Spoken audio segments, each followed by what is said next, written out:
Hi, this is David Dickens, and today we are doing one of my favorite types of episodes. We're going to do some listener questions.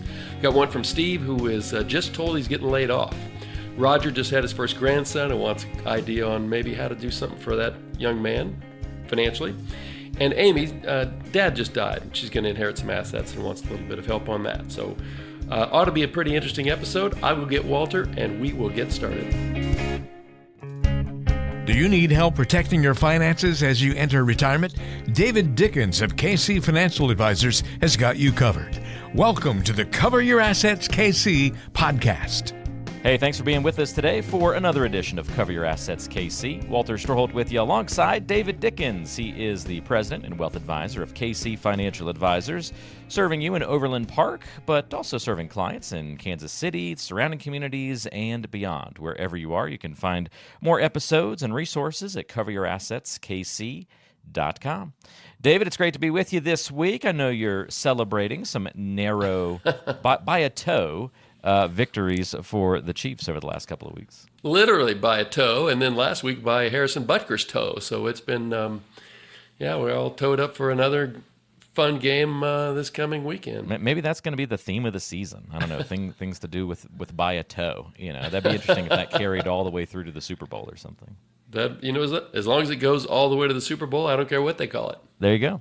I would take a toe-tapping down to a millimeter game finish in the championship game. I would take that. That would be fun. That'd be fun. Kind of like we had last year with the overtime in the Super Bowl. Exactly, yeah. Who can complain about a close game to close out the year? So, well, as long as you win them. That's true. You'd have different feelings if the Chiefs hadn't come out on top. A lot less exciting when you come up short. Would you rather lose by a toe or get blown out? Kind of like retirement planning. You just don't want to come up short. A loss is a loss, right? So it doesn't matter how you lose. Exactly. You want to win any way, shape, or form. Exactly I like that. right. Wonderful segue into our financial conversation of the day then. It's one of your favorite types of episodes, as we like to say, those listener questions. By the way, if you want to submit a question to be featured on a future show, you can do that by going to coveryourassetskc.com. Look for the contact page, and you can get in touch that way. We've got a link for that in the description for you, so check it out when you have a moment. We've got 3 grid questions, as you teased, David, so let's hop into Steve's question to lead things off this week. Steve says, I'm 58 and was just informed by my company that I'll be laid off in 60 days. I'll be able to stay on the company health insurance plan for 1 year and will be given a 6-month severance package. I have the option of taking my pension as a monthly income or a lump sum. How do I decide on the pension question, and what else do I need to think about as I plan my steps moving forward? A well-thought-out question from Steve here. It is, and it is action-packed with lots of stuff, so I'm going to try to be concise on this answer. So we'll tackle the pension question first, Steve. You're deciding between either a monthly payment or taking a lump sum and doing it yourself. So the monthly payment is the beauty of being consistent. You just get that monthly payment until you die, and you don't mention a spouse here, but let's say that you have one. Well, you can choose to have it go as long as you or your spouse lives too. So you choose single or joint life. Most pensions that I've seen do not come with a cost of living increase. So you have really 2 negatives here. It's consistent, but it's rigid. You get the same amount of money every month as long as you live. But as inflation goes up, you don't get any compensation for that. So about 10 years in, depending on what inflation runs, about 10 years into your retirement, the money's going to go about half as far as it will today. If you get a lump sum, what you end up doing is rolling that money out, tax deferred, into an IRA. And then you pay taxes on the money as you take it out. And you get the option of taking it out lumpy. You can go months and months and months and not take anything out. You can set up an automatic withdrawal that takes it out every month, the same amount. It's up to you. But usually what you have if you do the lump sum is that you should have some element of inflation protection, because you're probably going to invest a piece of that into the stock market. Since it's going to last you would expect that pension money would last you from, say, maybe you started at 65. You'd expect it to last for maybe 25 or 30 years. So a portion of it is most likely going to be in the stock market. But then you also have investment risk. So you kind of have to figure out what is your risk profile, your personality type, how you want to receive the money, whether cost of living increases are going to be important to you, and that would help you decide, maybe with some help from a financial professional, whether or not taking the monthly pension, just straightforward, send me a check, or lump sum, I'll do it myself, thank you very much, which of those is right for you. Steve, your second part of the question is pretty wide open. What else do I need to think about as I plan my steps moving forward, I think is what you said. So my first thought was, well, you're 58. Are you going to go back to work? And so if the answer is yes, then you probably find new work within 6 months, and you've got another 60 days of work. So that would be 8 months before your severance and your 60 days run out. So chances are pretty good you'll find some new work, and that severance package ought to be enough to bridge you to the time when your new job starts. Maybe your new job starts in 2 or 3 months and you've got extra left over. And you could either spend that on something nice for you or your spouse, or my preference would be you tuck that away for another future rainy day. But if the answer is no, I'm 58, I'm really tired of this work thing, I'm just going to retire, well, then you probably are going to need significant revisions to your plan. And hopefully you have a retirement plan in place, and hopefully it's in writing. So things like, well, how soon are you going to start Social Security? And the preference would be to not start it at 62, unless you're pretty sure you're not going to live to your early 80s. We've been through that on a number of different podcasts, so I won't dig any deeper into that. I don't know if you still have a mortgage, Steve. How long you were going to be paying on that mortgage would have a lot to do with whether or not you can really afford to retire at 58. I don't know the size of your nest egg. That would be your 401ks, your IRAs, maybe a Roth or a Roth 401k, and maybe some non-IRA money that you've set aside over the years. So depending on your expenses and the size of your nest egg, that would tell us a lot about whether retiring at 58 is a good thing for you. And then, of course, 59 and a half is the age at which you don't anymore have the 10% penalty for taking money out of retirement plans. There's a wonky little rule that you can take money out of your current company 401k if you lose your job between 55 and 59 and a half, and you don't have to pay that penalty. So if you're not going back to work, if you're going back to work, I'd say, you know what, you're probably pretty good. And you make your pension decision as you go. If you're not going back to work, if you want to retire at 58, you need to make sure you have a significantly detailed retirement plan. And maybe you do it, maybe you're a really good do-it-yourselfer, maybe you want to get some professional help. But either way, if that's your plan, you're going to want to have a really good, detailed retirement plan. Steve, good luck on all this.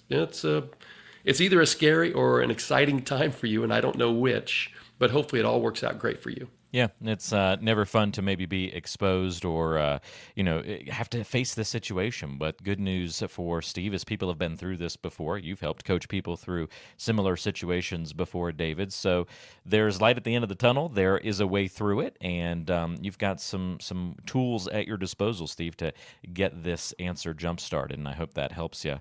If you have further questions for David and want to get in touch, or if you're in a similar situation to Steve and listening to today's show, a couple of ways you can reach David with further questions and to set up time perhaps to meet to go through a complete planning review. You can do that by calling 913-317-1414 or go online to coveryourassetskc.com. Contact info in the description of today's show so you can find it easily. All right, let's tee up our next question here, David. This one's from Roger. Roger says, my first grandson was just born, and I'd like to do something for him financially. Congratulations, Roger. Should I contribute to a college fund for him, buy a life insurance policy on him so that he'll always have it, or just buy some stocks to give to him when he's older? Roger, if you go to 10 different financial advisors, you're probably going to get 8 different answers. But None of those sound like bad gifts, I suppose. No, and you know what? Anytime your grandpa wants to give you some money, you should take it. There you go. My thought is this. So if you're going to do the college fund, it's probably going to end up being a 529 plan. And that is a really great gift if he goes to college. He gets to pay tuition, books, room and board, That could be for a high school that he goes to that actually is, private high school. It could be his college. It could be a vocational school. But if he doesn't do that kind of education, then it gets complicated. And we've talked about those complications in prior podcasts. But so that's one, and it's a good idea. A life plan, I'm just not a big fan. There are some reasons to do that. Basically what you're counting on there is a cash value buildup, because he doesn't want the cash out of it, because that means he dies. So you're really not doing it for the death benefit. You're doing it for the buildup in the cash value. And that, frankly, just includes a lot of fees and costs that life insurance companies have to charge you to do what they do with this. And somebody's going to have to keep paying the annual premiums. And honestly, this is a just born kid. Are you going to want to pay those premiums for the next 18 or 21 years and then see what happens? I'm going to say probably not. The third option that you mentioned, and my favorite here, is, I think you said basically just buy some stocks and give it to him when he's older. And I like that idea the best. I think it's probably the best option. I would not buy individual stocks unless you happen to be an accomplished individual stock picker. I'd probably buy an indexed mutual fund or an indexed ETF instead of individual stocks.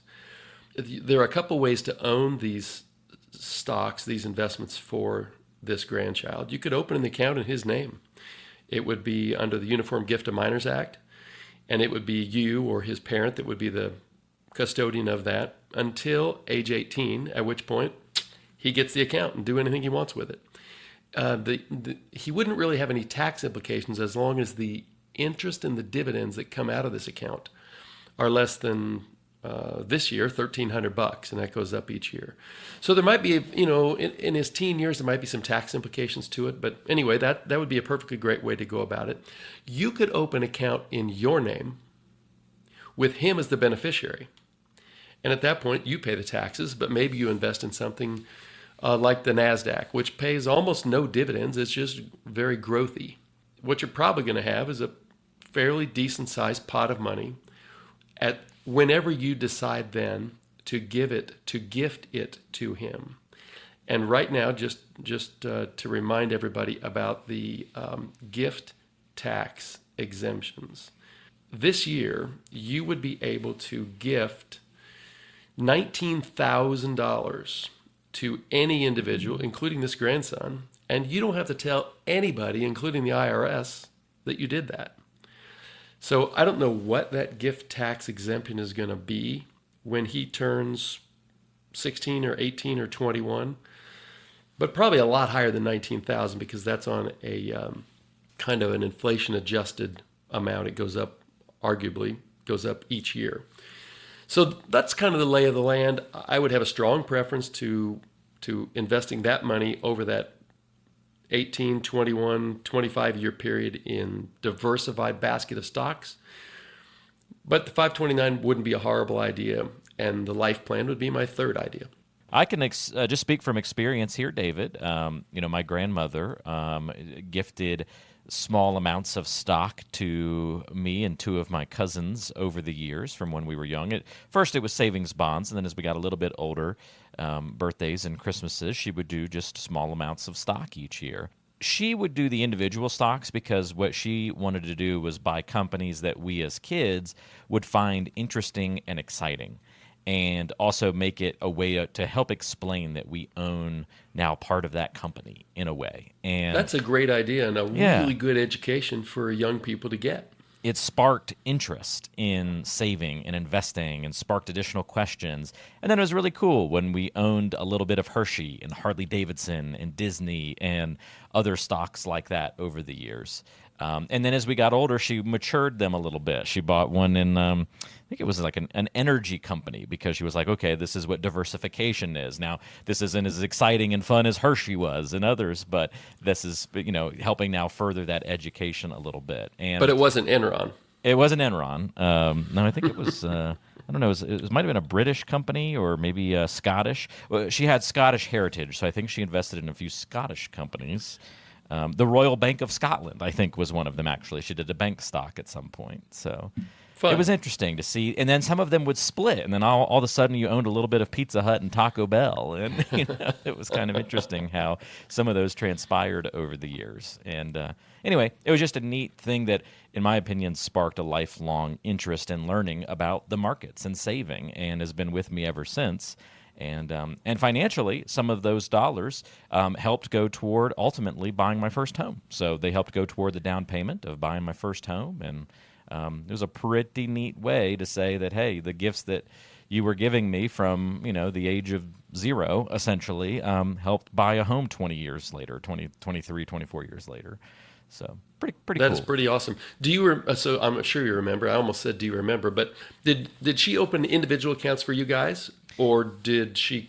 In what form did she gift those shares to you? I want to say they were joint accounts, and then when we became 21 or 25, or I can't remember the exact age, we then took full ownership of that. They were no longer joint custody accounts. Got it. That's great. Is that enough to make sense out of that? It is. Okay. And I like it because my way of just saying, well, buy a mutual fund or an ETF, that is probably the safest way to grow the money without any drama. But it really doesn't have all that much educational benefit to it. The way your grandmother did it, I really love, because it gets the kid, maybe once they're 8 or 10 or 12 or 15, it gets them kind of interested and involved in understanding what a stock is, why it might benefit you, how they go up and down in price. But I think that's a really good educational tool. So good for her and good for you. Yeah, it was pretty awesome. It wasn't just about the money, but then the learning opportunity that came along with it. It was definitely both were really important parts of growing up. So, and she was an active participant. I think that's an important piece of the puzzle, right? She was an active participant each year in selecting them and reviewing what was in the portfolio. And I think even made some changes along the way as things were happening. For the most part, I think she tried to just leave things alone and let what happened happen. So it was just neat to be able to then talk about it and understand it over the years. That's awesome. Highly recommend it to anybody looking to contribute in that kind of fashion. Definitely left an impact on all of us. All right, we got one more question here, David. This one's from Amy, and starts on a sad note here. Amy says that my dad died last month, and I'm his only beneficiary. He doesn't have any assets that I'll inherit other than his home, and $100,000 in a checking account. How much should I set aside to pay taxes on these items? That's a good question, Amy. And you listeners might be surprised how many times I get this type of question sitting in my office. I don't think you're going to need to set aside anything for taxes because neither of those are a taxable event. So right now, you can inherit up to $12 million from your parent, and nobody's paying any taxes on those. Now, there are some nuances, like if you inherit an IRA, well, you're going to have to pay taxes as you take money out, but you don't pay taxes at the inheritance date. The house, regardless of what he paid for it, you're going to inherit it at the value it was valued at on his date of death. So if you hold that house for a year and it goes up in value, you would owe taxes on how much it grew in value over that year. But if you sell it right away, arguably it was worth, you didn't have a gain or a loss, you just get that money. And the $100,000 in the checking account, of course, as we all know, money in a checking account doesn't grow because they don't really pay any interest on it. What you might have, Amy, though, is depending on how his house was titled, or depending on how his checking account was titled, you may be taking these items through probate. So you're going to, if that's the case, you're going to have to open up a probate estate through an attorney. So you ought to reserve $5,000 or $10,000 to pay that attorney. The way that he might have, hopefully did, but a lot of people don't, avoid probate is that he could have named you as the beneficiary of his house. He could have had you as a joint owner as well, but there are nuanced downsides to doing that. And then he could have had a transfer on death or a payable on death form on file with the bank associated with that checking account. And if he did both of those, then both of those assets pass to you virtually immediately with no probate court, no judge, no attorney, no fees, no nothing. So hopefully it's not complicated with probate for you. But if it is, those are really the fees you're going to have to pay is to some attorney. And then there's always the possibility that you might have unpaid property taxes, maybe some unpaid homeowners insurance premiums. Those are the types of things that might kind of sneak up on you, but no taxes involved, no inheritance taxes involved on these two types of assets. There are a lot of questions that pop up in the retirement planning process. Sometimes they're about inheritances. Sometimes it's about stock investing and the right choices to make as you get closer to retirement. Sometimes it's worrying and having concerns about Social Security and severance packages and getting laid off and what to do with your free time in retirement, the softer side of planning. These are all the different types of angles that David covers in the planning process. It's the complete planning review that he takes clients through. If you'd like to go through that type of planning, it's easy to set up a time to chat with David. All you have to do is go to coveryourassetskc.com, get in touch through the website, or you can call 913-317-1414. Contact info in the description of today's show. Find it easily there. David, great episode today, and thanks for all your help. Looking forward to 2 weeks from now. I'm actually getting a lot of client questions in the office about. I'm gonna word it this way: what if they get elected? Either they, exactly. And it's interesting how many people are worried about what if they get elected, and they is oftentimes the other side. So I wasn't sure that I could do that and make it apolitical. But I'm going to keep working on that because I think the answer is it really doesn't matter who's in the White House for your stock portfolio and for your bond portfolio. It matters for a number of other things. So I may build an episode around that for next time. I may not. I want to keep it, fairly high level from a political standpoint. How hot a water do you want to step into, David? It sounds like is the question you're trying to figure out here. Exactly. So we'll call that a semi-teaser. There you go. We'll see. I may just bag the whole idea and go a different way. We'll see. I love it. At least you're thinking of trying. So I like that spirit. Well, we will keep an open mind if you want to tackle that topic, David. I'm sure the audience would be interested in your perspective on it. So we'll be ready if that's what you want to talk about next time. Otherwise, I know you'll have another good topic prepared for us. Until then, may the Chiefs go 3-4-0, and we'll talk in a few weeks. Sounds great to me. Thanks, Walter. Very good. Thank you, David. For David Dickens, I'm Walter Storholt. We'll see you next time, right back here on Cover Your Assets, KC. Advisory services offered through Creative One Wealth, LLC, an investment advisor. KC Financial Advisors and Creative One Wealth, LLC are not affiliated. We are an independent financial services firm helping individuals create retirement strategies using a variety of insurance products to custom suit their needs and objectives. The information and opinions contained in this program have been obtained from sources believed to be reliable, but accuracy and completeness cannot be guaranteed. They are given for informational purposes only and are not a solicitation to buy or sell any of the products mentioned. The information is not intended to be used as the sole basis for financial decisions, nor should it be construed as advice designed to meet the particular needs of an individual situation. This material has been provided by a licensed insurance professional for informational and educational purposes only and is not endorsed or affiliated with the Social Security Administration or any government agency. It is not intended to provide and should not be relied upon for accounting, legal, tax, or investment advice.